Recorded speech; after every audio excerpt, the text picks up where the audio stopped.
Blog Talk Radio. The motherfucking saga continues. Yo, what's up, world? It's badass thuggin' like I usually do, and you better turn it up, bust some speakers out, cause we off the motherfucking cuff. You dig how we do it? Dog Pound Gangsters 2000 and beyond. Bleh. What's up with it, y'all? Man, don't change that down. This your player partner, the legendary Cocaine. And you tuned in live to Off the Cuff Radio. Better not touch that down. Well. Yeah, this is Cassidy, the hustler. And right now, you listening to the Guillotine. Show them the respect they deserve, man.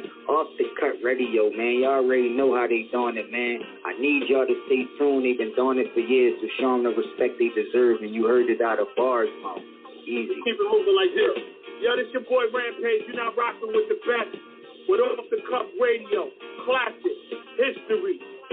Fix your face to all you haters. We off the cuff, baby. What's up, everybody? This your girl, Bonnie Dollars, the Queen of Trap, representing Crenshaw, and you are now tuned in with Off the Cuff Radio. What's up? What's up, y'all? This is Miss Irresistible, giving a shout out to the livest show on Friday nights, Off the Cuff Radio, and I'm live from the 704. Make sure y'all tune in for the blazing hot music.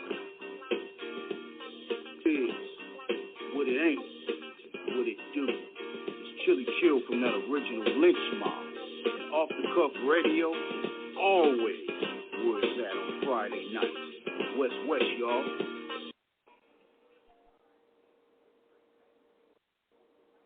And it feels good to be back. What it is, this your host, King Eric, the Media Assassin.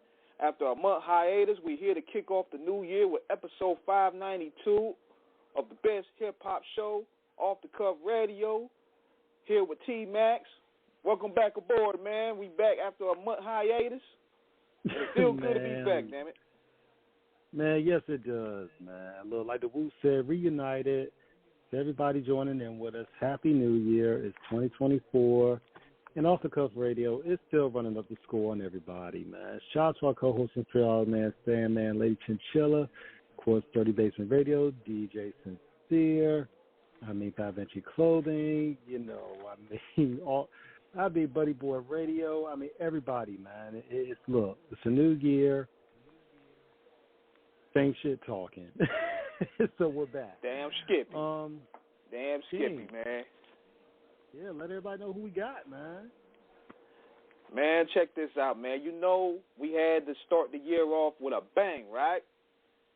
And we have a legend on the line right now, possibly one of the nicest to come out of Jersey. His group, yes. the Outsidaz, held the underground down. Their music was a soundtrack to my life, as a matter of fact. Them niggas had bangers.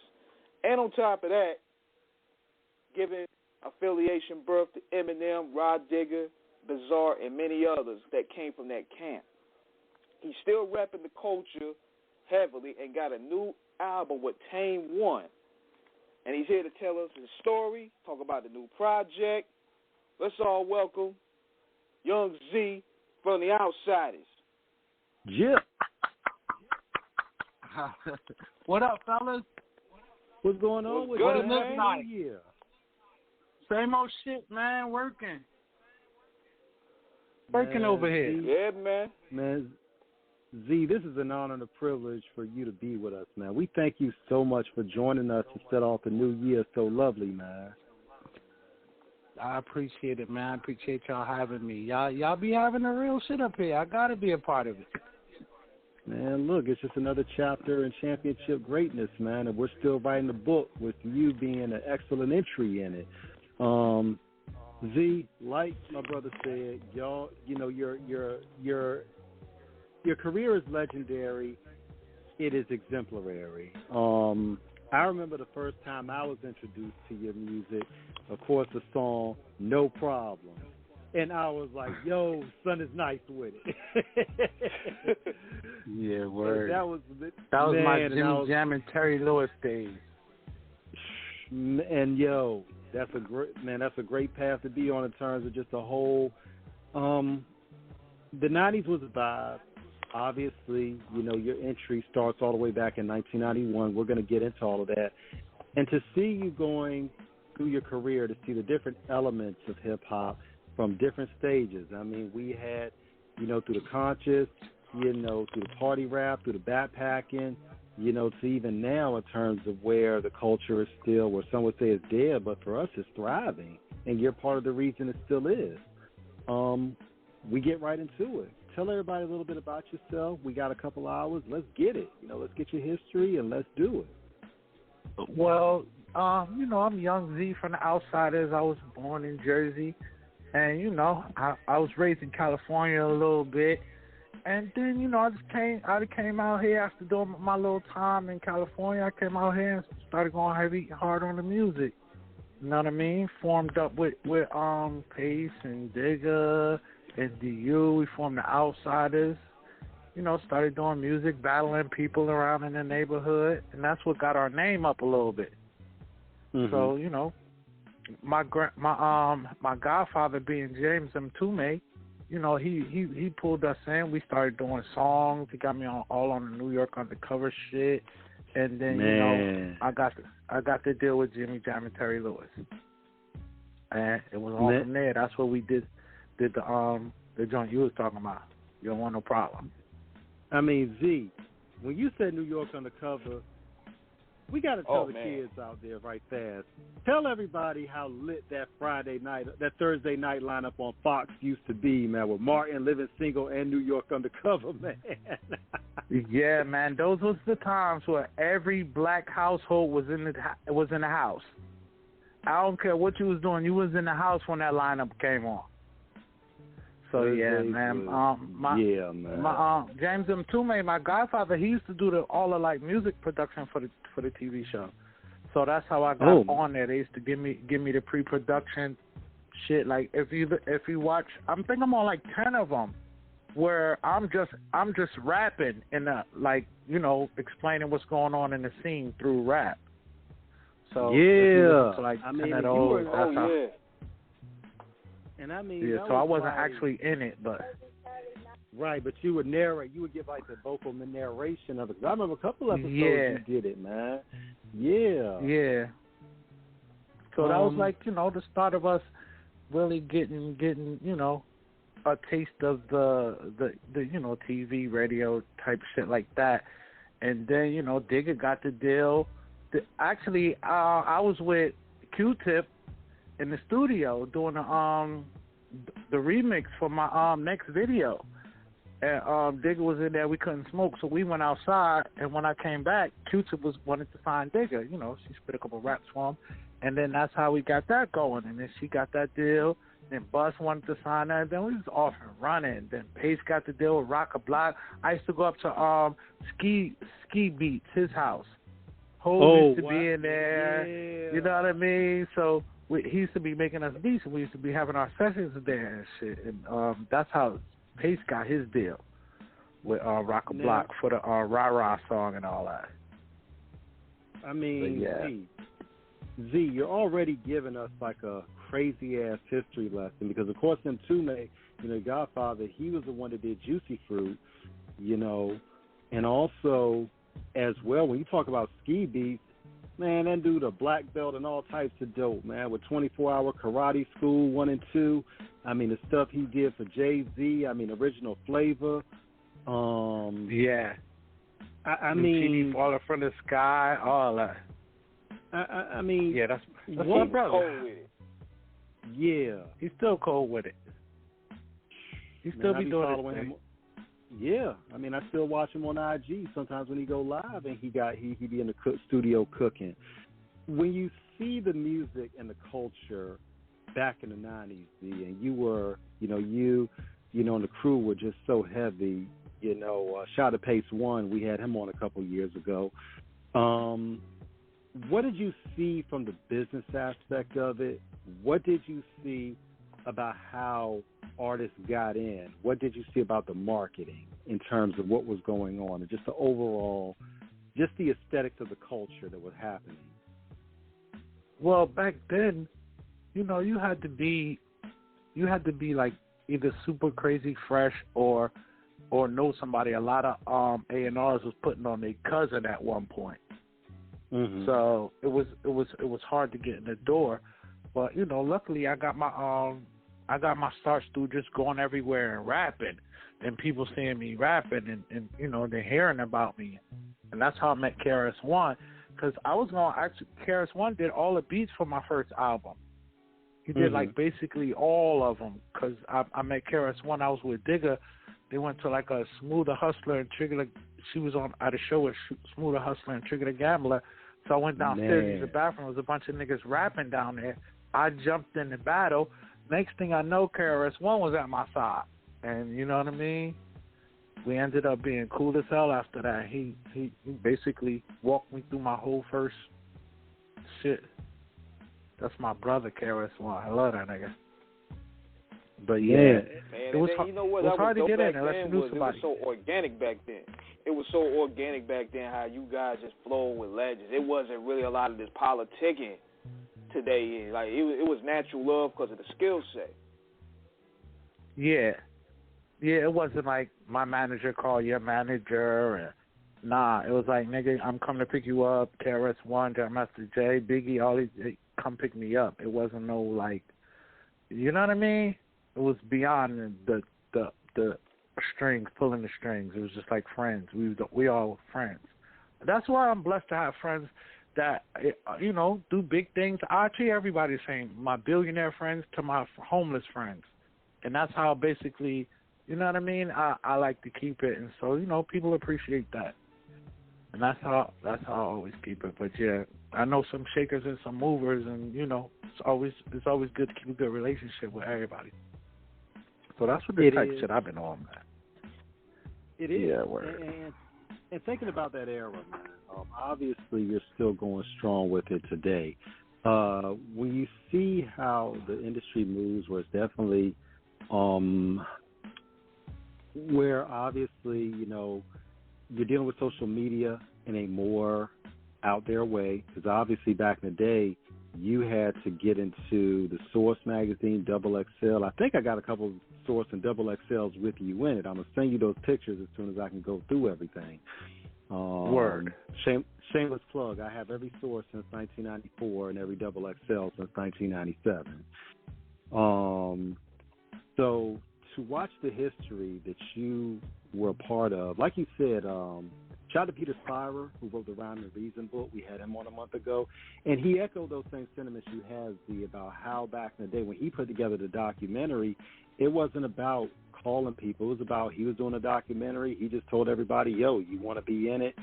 You know, just hit me. You know, he told everybody he was shooting initially because he shot Big, he shot Puff, he shot everybody, Wu-Tang, Nas, and he was like, just pass the word around.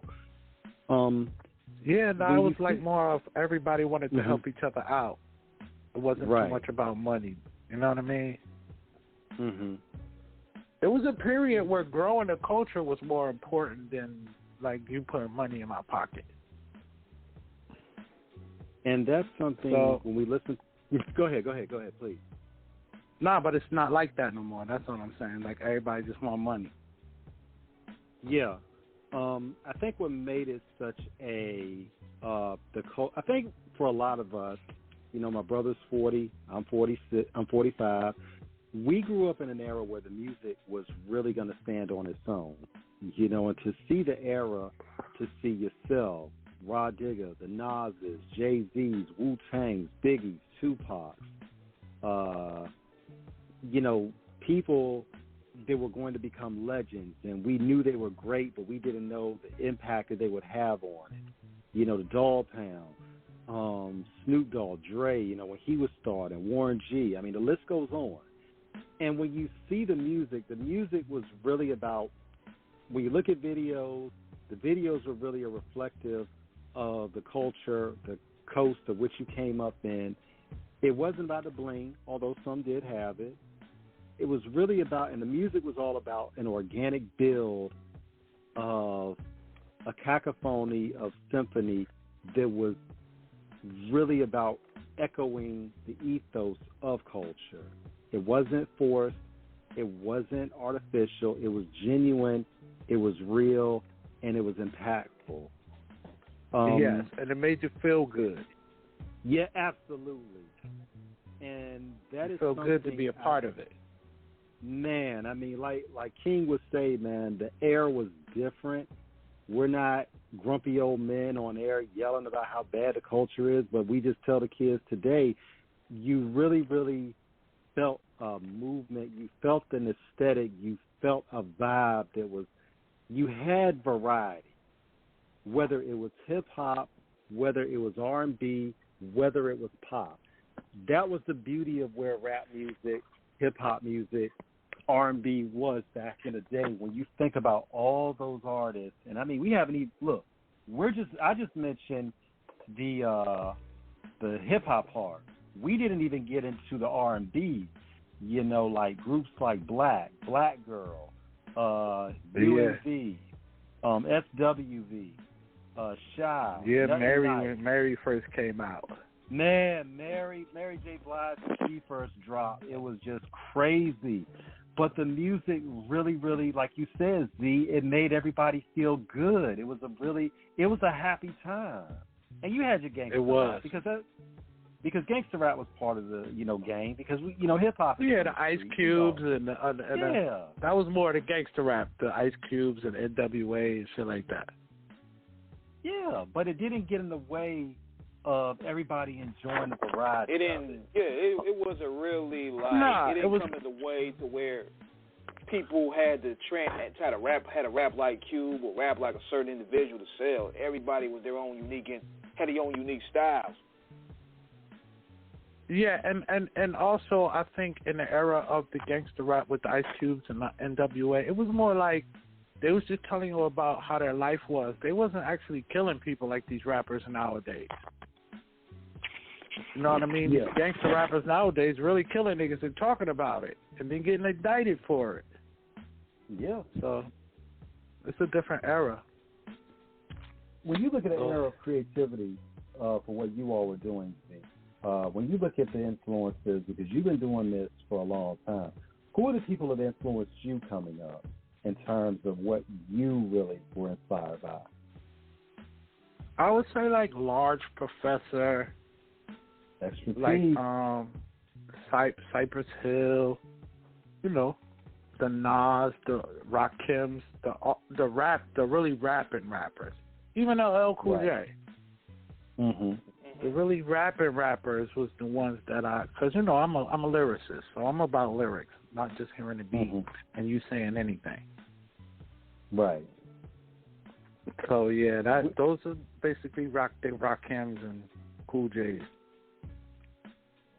When you look at that era, when you think about that era of lyricism and how it influenced you, and where that time was, there was not only a sense of lyricism, but there was also a level of honesty that went with it. You didn't have a lot of people trying to exaggerate anything. And some did. We're not hating on it because we know you got to sell stuff on records to really kind of bring it home at certain levels. But it wasn't over to the top of gratuitous, what's the word I'm looking for, parody. You really still felt like it was saying something in a meaningful way. What was it like when you really got into this in terms of the ciphers, like you said, when you would get out there and start rapping? What did you see from that underground scene, the backpacking scene in the 90s, in terms of what it meant to really get out there, getting your name in those circles, just rapping out there with so many people? Well, it was like, it was bliss to me to run into new rappers that I could battle. My bad, my sinus is going crazy right now. But it's okay. It was fun to me running into new rappers and testing their skills, seeing who was better, because it's like a sport to me. It's like a boxing match when I'm rapping. It's like I want to be. If that's your favorite boxer, by the time you leave, I want to be your favorite boxer. So that was my mind state and everything. And even with competitions, it was about testing the metal of the mental with the MCing, but it was never personal. Who did you come across during that time that you knew when you heard them rhyme the first time that they were going to be special? Nas. When I first heard Nas rhyme, I was like, "Oh my goodness!"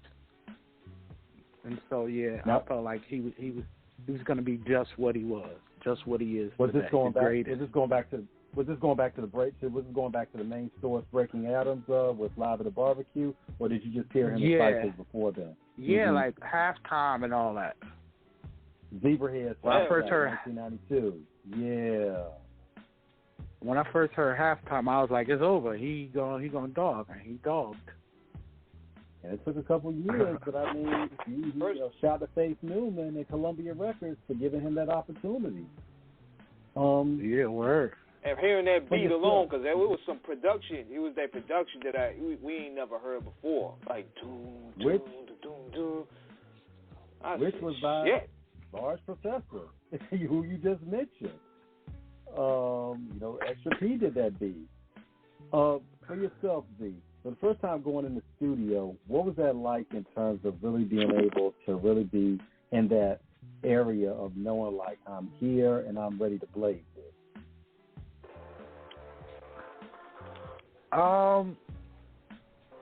I think just going in the studio with the Outsidaz and, because we was always, like, battling each other, like, on the low, not like, just whose verse is the best. That's what we was on.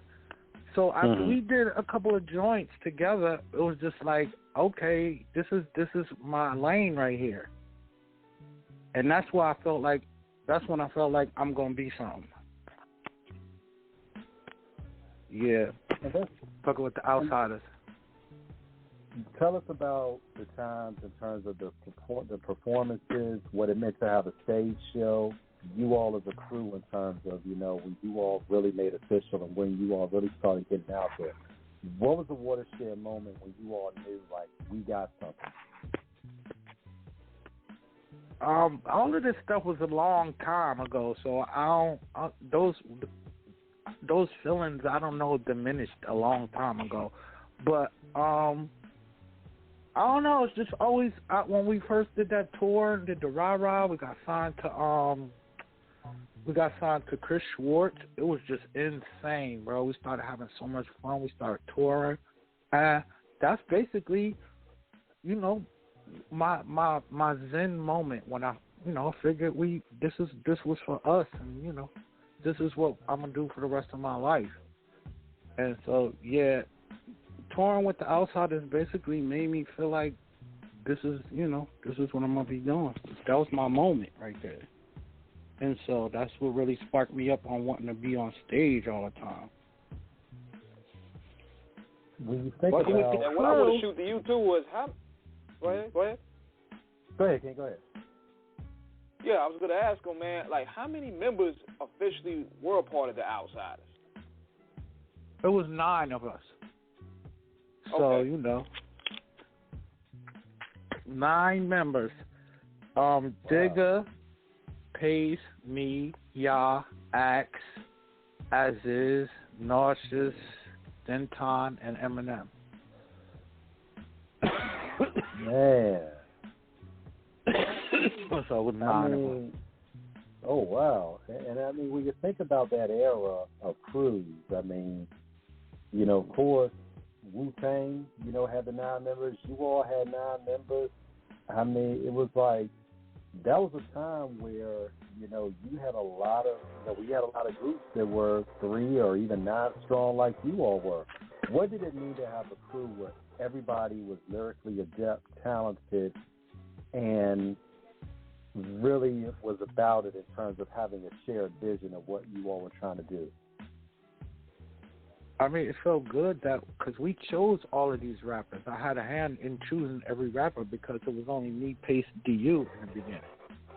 And then we met Digga, and then we went to battles, and basically the winners of those battles basically left with us, and we was, they was part of the Outsidaz after that. So I had a hand in that.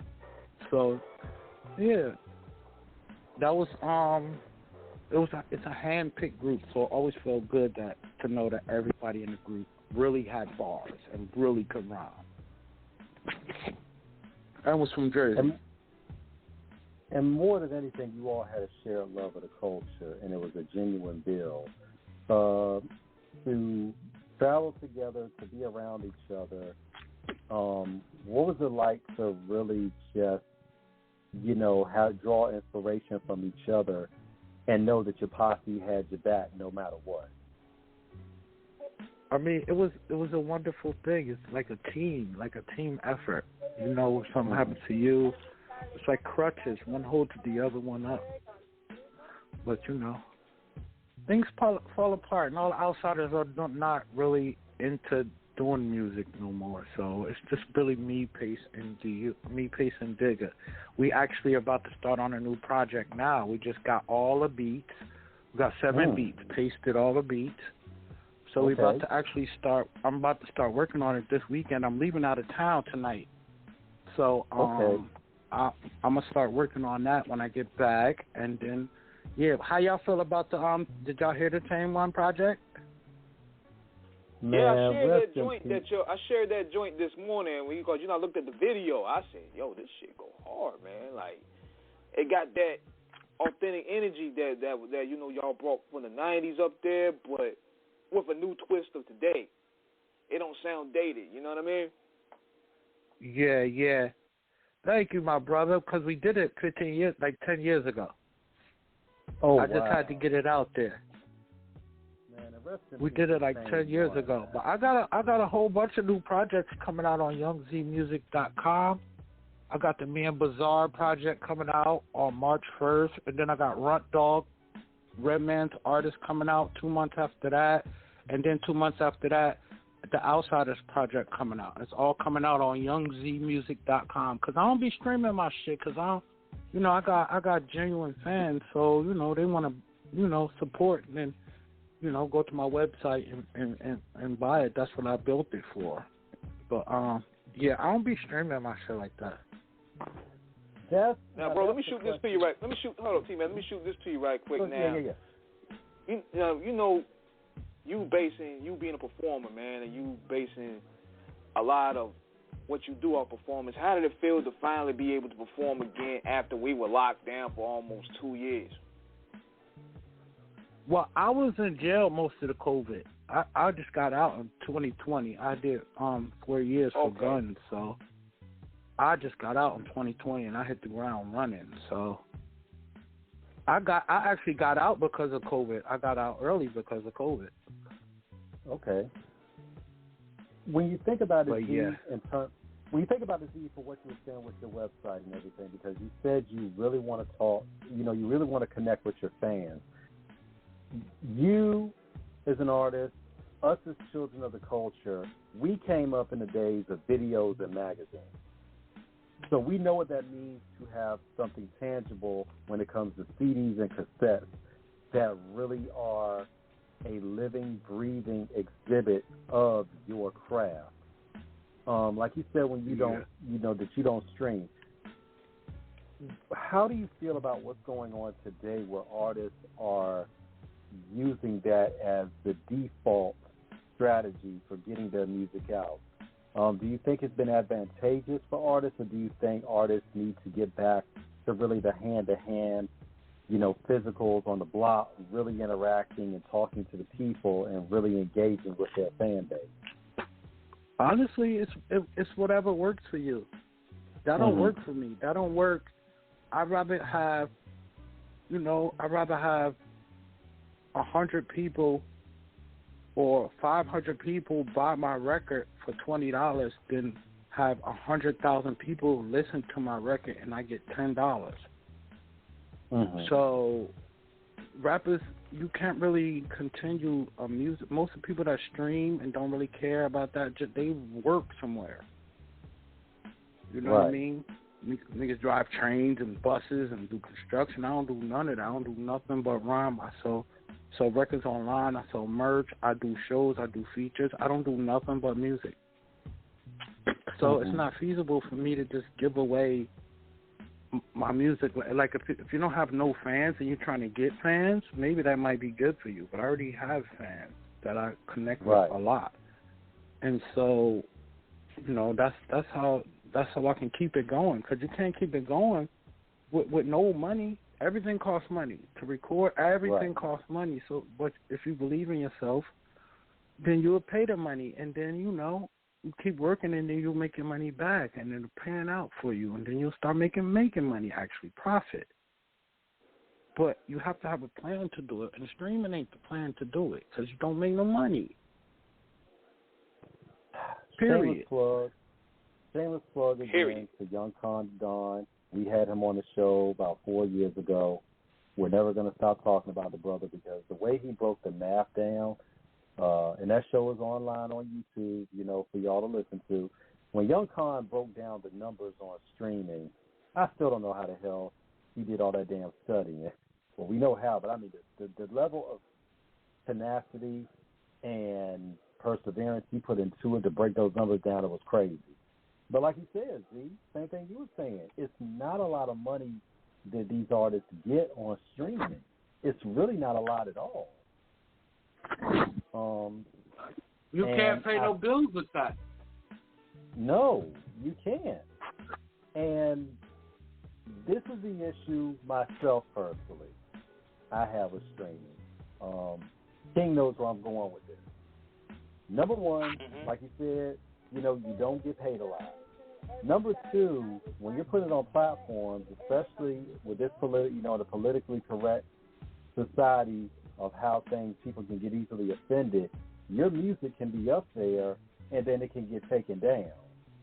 We've heard countless stories of artists, their music got snatched down because of a word or the theme of the song, and it got took off. And then also, too, with a lot of dope shit, with a lot of classics, a lot of that stuff doesn't even get out on streaming. So it's a lot of dope music that doesn't get heard because it doesn't get out there. What's the use of having dope music if nobody hears it? And I've always been an advocate that there's nothing better than having a physical, a CD, a cassette, where you can actually, have that, especially for those that are listening. It's memorabilia. Yes. Thank you. Yes. And for those that don't believe even if you don't play the CD, you got tapes that you can't play no more, but you got them from 30 years ago, 40 years ago.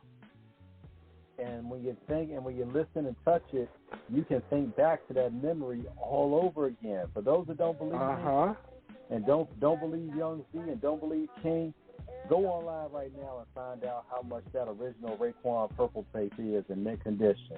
And you'll see if what we're saying ain't true about its value. Go see how much Nas' Illmatic on cassette is right now on brand new. When you think about it, Z, in terms of how you've been able to keep going over the years, what does it mean to know that you still have fans out there who love what you do, who supported you all these years, and have really been an inspiration for you to show that you still got it? I feel good. I feel good about it. Every time somebody hit me up for a feature or a show or a tour, I thank God because, I was able to do this for 30 years and still make a living off of it. And, a lot of people ain't doing that no more. I'm actually going up, too. My whole key is I lived at the money address before. I know how to get there. So I'm in my car. I'm in the car on the way back there. You know what I mean? And so it's just keep going. Like I can't just put out one song. I got to put out a whole project, and then a couple of months later, I want to put out another one. I want to put out another one because I can. I do this. I got a gift from God, and I rhyme. I write a lot, and I rhyme a lot. And these rappers don't be wanting to get in the studio, and I'm like, how you not putting out no records, but you expect to do all of this other shit? Right. That's my motto. If you look at youngzeemusic.com, I put out 4 records this year. last year Wow. and 1 this year so far. 4 albums. So I'm not playing. When I came home, nobody wasn't doing nothing, so I had to do it myself. Got my label going. I bought all the studio equipment just from features. I didn't even know what I was going to do the day I got home. I started an Instagram, and people start asking me for features. I didn't know what to do. I was like 500, you know what I mean? I was doing like 2 of those a week, and now it's just like crazy. I don't even hardly do them that much no more because it's too much. But I'm at 1,500 right now for features, huh? Hey, like Fat Joe said, like the Don said, yesterday's price is not today's price. What was that like to have people hit you up for features and, you realize that, my name still rings out here and people still fuck with me? How did that feel? It felt good because, it's like everybody could say they're the best. A girl could be in the room like, I'm the prettiest girl in the room, but unless everybody else say you're the prettiest girl in the room, you're not. And so that's how I looked at myself, like, the best rappers, you can't just call KRS-One and be like, yo, let me get on your album. You can't call Eminem and be like, let me get on your album. He gonna be like, who the fuck is you? So these rappers called me. KRS-One called me. Eminem called me. Redman called me. Master Ace called me. All of these rappers called me to be on their shit. So that must mean something. And these KRS-One told me, if Eminem is a god of rap, what does that make you? Basically, it's true. When I was fucking with Eminem, he was basically just doing. He was first of all, he was just a little fat white kid. You know what I mean? Right. I started working with him. He was rhyming, of course, but when he came to Jersey and stayed at my house, we started perfecting his skill. So basically, I birthed his new skill, and so that's why KRS-One said that to me. Like, you know what I mean? But yeah, you already know, man. This is what I do. I don't have no shame in it. This is what I do, and I do it every day. So it's not too many. It's not too many artists I can say got the work ethic I have, because I hang around them. And you know what? Bro? On top of that, see, with me and Max, we're basically music consumers by nature, and we observe and we study styles, before we not only interview people but observe how the music is crafted. So we even noticed with M before he got with y'all, he was rapping like AZ on the Infinite shit, and then when he got with you guys, he started sounding more like the Slim Shady that we know today, So there you guys have played it. a heavy role in crafting him. There you have it. So, nobody can take that away. You try to hide the files, but you can't take it away. I was there. And one thing about it, there's always a talent that's there, which he had. You all helped him to perfect that talent and make it what it is. It's like the Bulls with Phil Jackson. Michael was a phenomenal player, but Phil was the one that really gave him the philosophy and the wisdom of how to level up and really become more, in which he became. And you all cannot be understated. You, for what you all did for him as a collective and for what you have done as an individual in terms of how you have maintained it. Like KRS-One said, rap is something you do, hip-hop is something you live. This is true. When you see the business dynamic, of how you are independent 100% and, you do all this and are able to sustain, how do you feel about artists today who are still trying to get deals? And, of course, the 360 is the thing now. What do artists have to understand about if they want to sign with a major, what that entails? Well, let me give you an example. I turned down a 360. They wanted 40 minutes of music. Okay. They wanted half of my merch. They wanted, they wanted so much stuff, and I was like, for basically a little bit of money up front, maybe $4,000 or $5,000, and then whatever we sell or whatever, and then they want half of that, and I'm like, bro, Like, come on, I get 100% right now. Why would I? What are you doing to make? I don't care about none of that extra shit you're doing. Like, they basically like our promo will make it do this and make it do that, and I'm like, I could pay for promo. Did you see the milk in that hamburger? I'm not gonna have nobody collecting my money and then paying me. Basically, that's what it was. We collect all your money, and then we take our share, and then we give you yours. Like, how about no? Yeah, it's kind of like the sucker deal where they be like, it's kind of like how some of these scammers be doing. They be like, well, you got to pay us to be a part of this organization, but at the same time, I'm like, why don't you just go ahead and just put me on the team? I already got experience. Put me on the team. We do 50-50 split and whatever. Why I got to pay you for it? Well, see, I already got the experience. Let me tell you, for a new artist that's trying to become known and get a buzz or whatever, that might be good for him.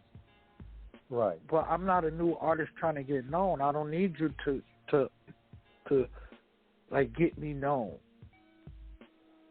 You know what I mean? So a lot of these artists would take that deal, and it wouldn't be bad for them because you don't make no money right now. So making half of $1 is better than not $1 at all, like, but you get all of it. You know what I mean? So yeah. It might be good for some artists. So I'm just saying what's good for me. Right, and because I have a fan base. Right, but see, that's something that has been hard fought and much deserved in terms of how you have won it. You've paid you paid your dues to get that. And I think like this is my career. I've been doing this all my life. Right. So I never had a job. Hey, and I mean, you've been able. That means you've been able to hustle in terms of making it work, and that's what it's all about. When you see how a lot of these artists come in the game, because especially when we look at the social media, back in the day, videos, the magazine features, that was how you got out there. Because and a mixtape, you can't forget the mixtape. Mixtapes were also a mixtape placement. Ron G. Mr. C, of course, all those guys, that was what you did. DJ Clue, all that. Yeah, DJ Clue, DJ Clue, all of them. I mean, that was where you went with it. And that was how you started buzzing in the street. And it was a very organic base because the people ultimately were rocking with you. And that would be the determining factor in terms of if you were really going to be nice like that. What we're seeing now, and we're seeing this in abundance, and we've seen this pretty much for the past 14, 15 years. Well, I'll cut that. I'll cut that to the past 10. We've seen a lot of artists come in on social media with a lot of antics and a lot of charisma and personality, not necessarily great music, but they exhibit a certain level of attitude and action that is the serving point for how they're able to make an entry. We don't want to get too deep on it, but when we look at some of these artists coming in now, and Z, you are in the industry as much as anybody, so you look at some of these guys and girls coming in, and you'll be like, I never heard of these people with music prior to their name getting out there. You know what I'm saying? Yes, that's true. And it's like where's their track record? Like they just went straight from the pros from high school. What college did they go to? Right. No mixtape, no nothing, and all of a sudden, it's not like Griselda. Shout out to Benny Westside and Conway, great guys. And I like them. Yeah, and we know the story. Westside started Griselda Records back in 2004. Benny started his in 2012 with Black Soprano Family, and Conway started drum work about 3-4 years ago. But they all collectively started over 20 years ago. And if you know the history of all of them, you know the ups and downs they went through before they got to where they are now. And it wasn't overnight. It took them some years to get there. Yeah, it did. 20 years. See, the difference is nowadays you don't got to do that. You could wake up today, never rapped before. You could wake up today and be like, I want to be a rapper. Go to Sam Ash, get all the equipment, go get you a computer, sit there, record yourself, and then shoot your own video, and make a social media page. And if your song is that crazy, chicken wing soup or some shit like that, you'll 3 million views in a week. And that's how people are becoming famous nowadays. Waking up today and famous next week. I had to go through hopping fences and hopping trains to New York to battle rappers, you know what I mean? To battle rappers that's going to Puffy Party or some shit. You know what I mean? And that's how I had to get noticed. And Z, you make a great point about that, because I think that's where the as we've said, the culture will live forever. The music will live forever. There's always going to be dope hip hop. People like yourself are going to make sure that's there. But like you said, the politics have changed, because what happens now, the art, of course, Master Ace did an album back in 2001 called Disposable Art. And this is the problem in terms of where the culture is. I'm on that album. Yeah, you know what I'm saying? So you know the concept of what Ace was doing with it. You know, the story he was telling. Ace is one of the masters. Arguably, Ace is the greatest rapper ever of conceptual art and albums. In terms, Kool G Rap is probably the most visceral in terms of description. Master Ace in terms of his overall, when you listen to Slaughterhouse, when you listen to Disposable Art, when you listen to his albums, A Long Hot Summer, when you listen to what he did with Marco Polo or Brooklyn Story, his gift for conceptualism is unbelievable. And of course, you were on Disposable Art. You all were ahead of the curve when you all talked about that on the record in terms of what was going on. And what we're seeing now today is that, like you said, everybody wants to be a rapper.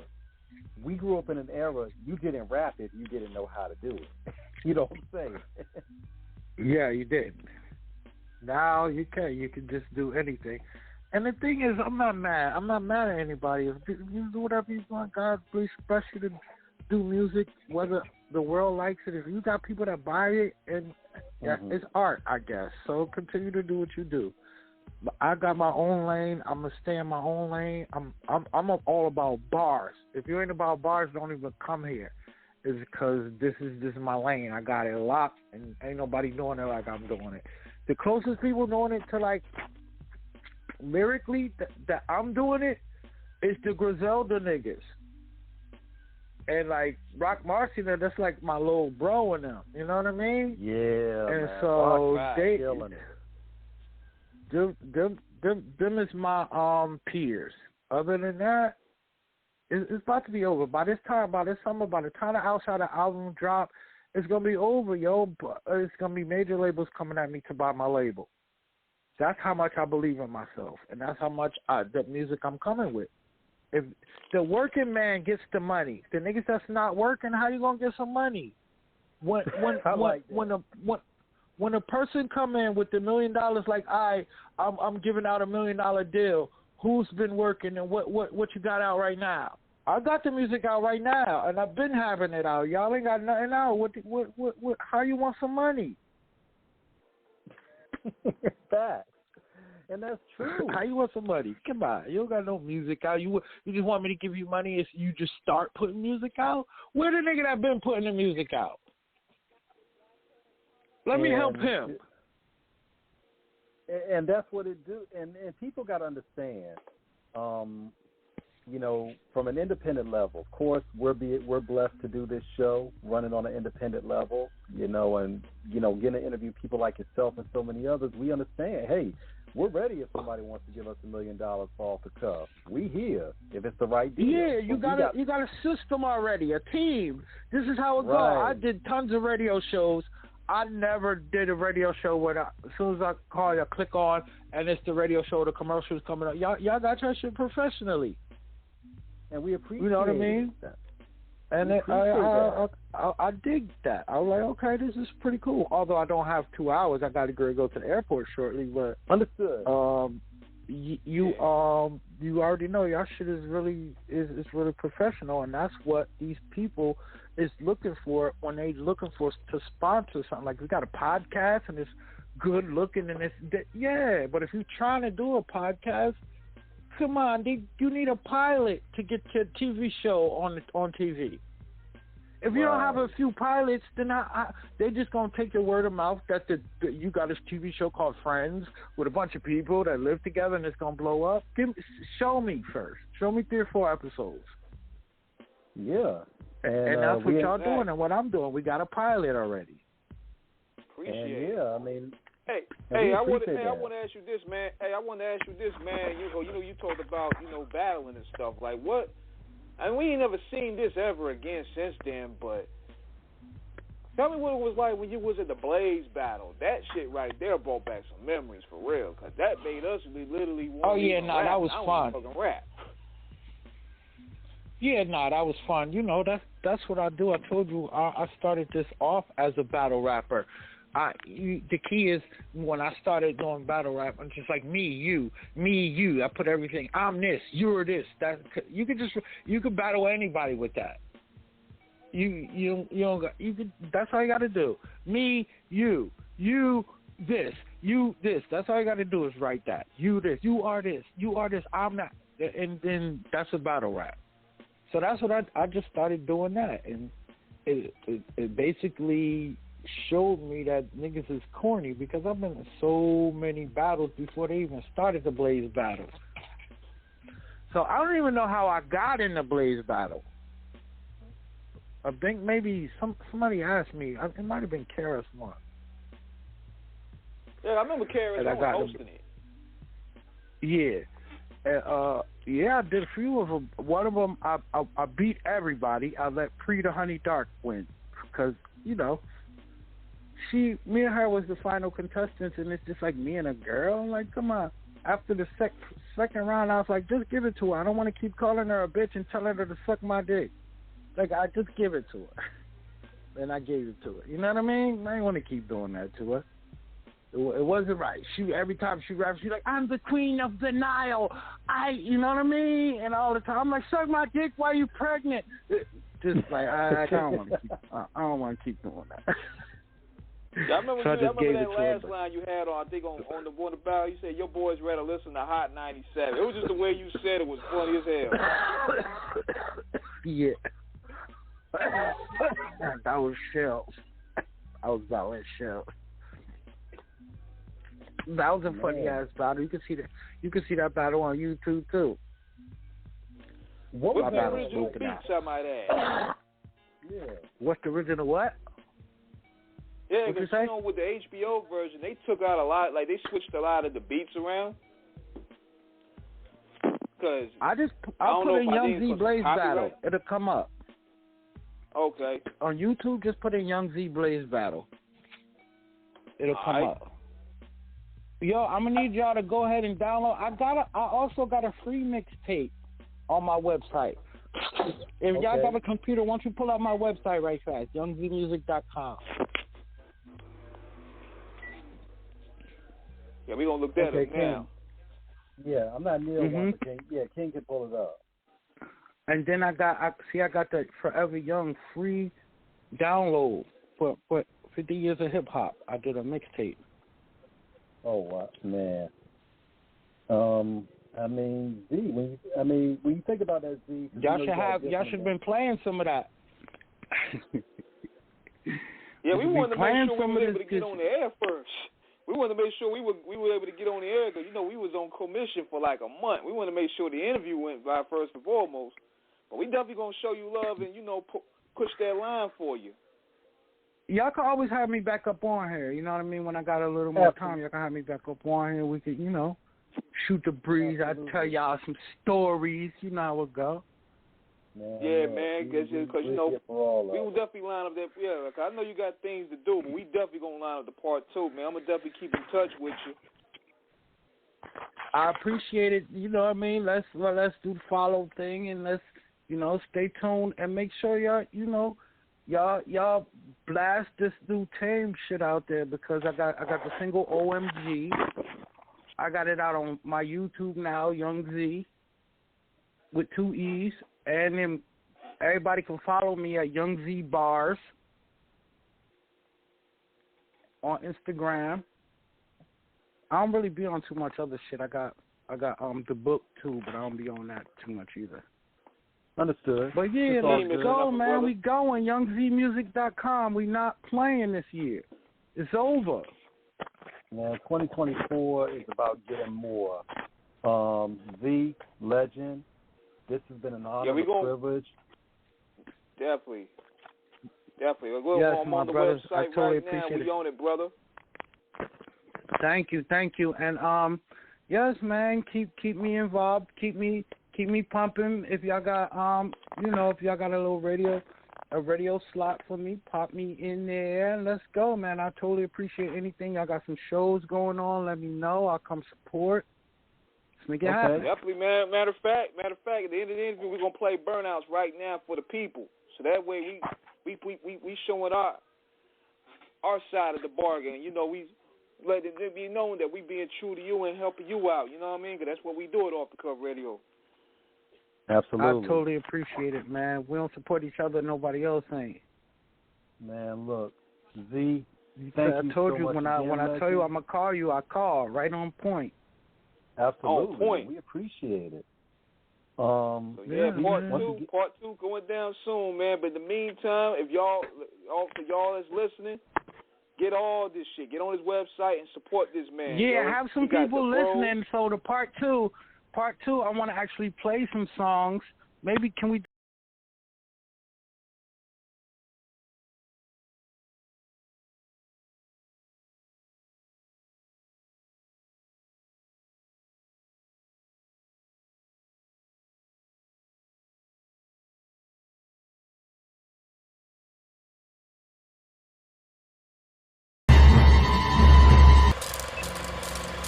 All right, quiet on the set.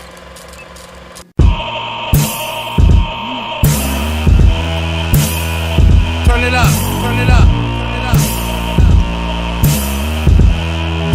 Chop, chop, yeah, yeah.